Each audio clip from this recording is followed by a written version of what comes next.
لاہور سے بھائی ذیشان اختر صاحب نے سوال پوچھا ہے۔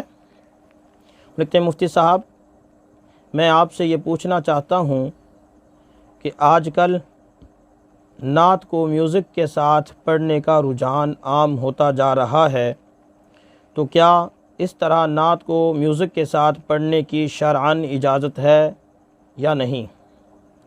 اور یہ بھی فرما دیں کہ ایسی نعت کے سننے کا کیا حکم ہے؟ ذیشان اختر۔ جی میرے محترم بھائی، نعت ایک بڑا ہی مبارک عمل تھا۔ مبارک عمل کو مبارک رکھنا چاہیے، میوزک کو استعمال کر کے اس کو ناجائز نہیں بنانا چاہیے، یہ طریقہ درست نہیں ہے۔ نعت کو بغیر میوزک کے پڑھنا چاہیے۔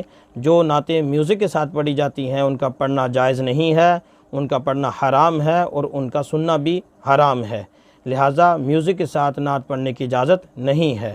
ہم کچھ عرصہ پہلے ایک ہمارے پاس سوال آیا تھا قوالی کے حوالے سے، جس میں ہم نے احمد رضا خان صاحب بریلوی کا فتویٰ ذکر کیا تھا کہ خان صاحب بریلوی نے احکام شریعت میں قوالی کے حوالے سے 3 صفحوں پر مشتمل ایک فتویٰ صادر فرمایا، جس میں انہوں نے قوالی کو مزامیر کے ساتھ پڑھنے کو سخت حرام قرار دیا ہے کہ مزامیر کے ساتھ قوالی کا سننا سخت حرام ہے۔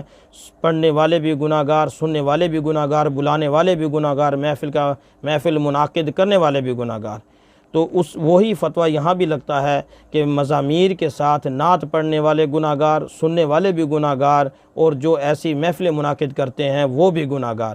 لہٰذا نعت کو بغیر میوزک کے پڑھنا چاہیے، نعت کو نعت بنا کر پڑھنا چاہیے، نعت کو ایسا نہ بنانا چاہیے۔ بعض نعتیں تو ایسی آئی ہوئی ہیں کہ غور کرنے سے معلوم ہوتا ہے کہ یہ نعت ہے، وگرنہ تو کوئی ڈسکو گانا لگتا ہے۔ ایک نعت ایسی آئی، میرے زمانہ طالب علمی میں ایک نعت آئی، میں کچھ عرصہ تک اس کو گانا سمجھتا رہا کہ یہ کوئی گانا ہے، اور میرے دوست نے بتایا کہ یہ گانا نہیں ہے، یہ نعت ہے۔ اتنا میوزک، اور وہ بھی ڈسکو میوزک اس میں، یہ قطعاً ناجائز اور حرام ہے، یہ جائز نہیں ہے۔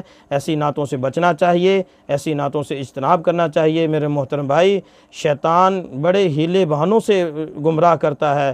شیطان نے جب یہ دیکھا کہ لوگ نعت پڑھتے ہیں، ایک اچھا عمل کرتے ہیں، چلو اس میں ہی انہوں نے کہا کہ اس میں ایسے اپنی دجل چلائیں کہ نعت سننا بھی حرام ہو جائے، تو لہٰذا شیطان نے ایسی شیطنت دکھائی، وہاں پر ایسی شیطنت دکھائی کہ وہ نعت بھی ایک اچھا مبارک عمل بھی اس کو سننا حرام کر دیا۔ لہٰذا ایسی نعتوں سے اجتناب کرنا چاہیے، ایسی نعتیں سننا جائز نہیں ہے۔